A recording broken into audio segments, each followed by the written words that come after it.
The morning rush in Hektivistentanta is a predictable blur of commuters and school bells. That rhythm shatters the moment a speeding car rounds a blind corner and slams into a young boy named Tempekheskut. The impact leaves him unconscious on the pavement as the car speeds away without slowing down.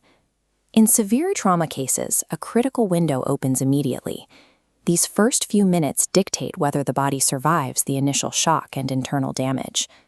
His best friend, Tripekantu, is the only one who moves toward the injured boy. A large crowd of adults forms a tight circle around them. As Tripekantu begs for help, no one steps forward. People look at their watches or mutter about being late. This illustrates the bystander effect. The injured boy is the emergency, and the surrounding adults are witnesses. In a large group, responsibility diffuses across the crowd. Everyone assumes someone else called for help, resulting in no action.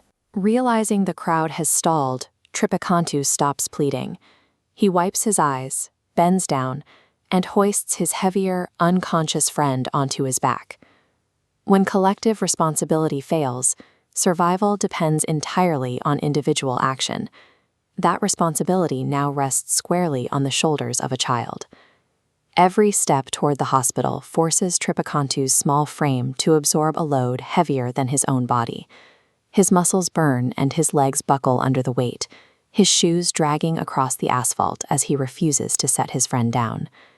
The human body is wired to drop a heavy load when pain reaches a certain threshold.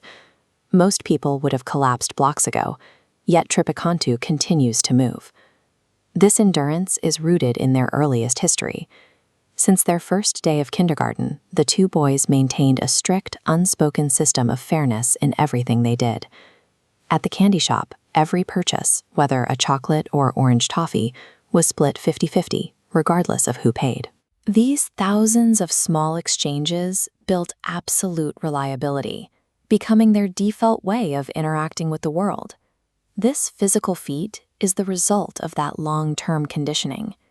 Because they spent years splitting every small resource equally, the idea of abandoning his friend now is a psychological impossibility.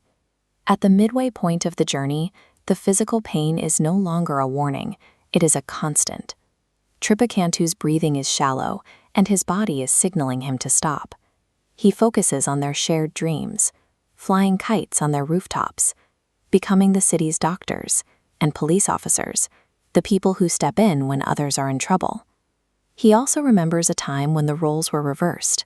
During a long illness that kept Tripekantu home for weeks, Tempekheskut visited every single day, bringing notes, fruit, and the companionship that kept him from giving up.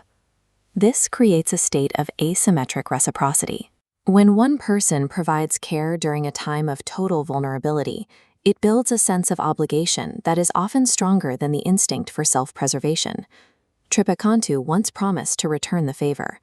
That specific memory of his friend's past kindness provides the focus he needs to keep his feet moving, 1 inch at a time, despite the exhaustion.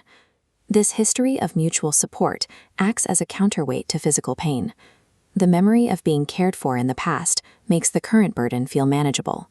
Tripekantu finally reaches the hospital doors.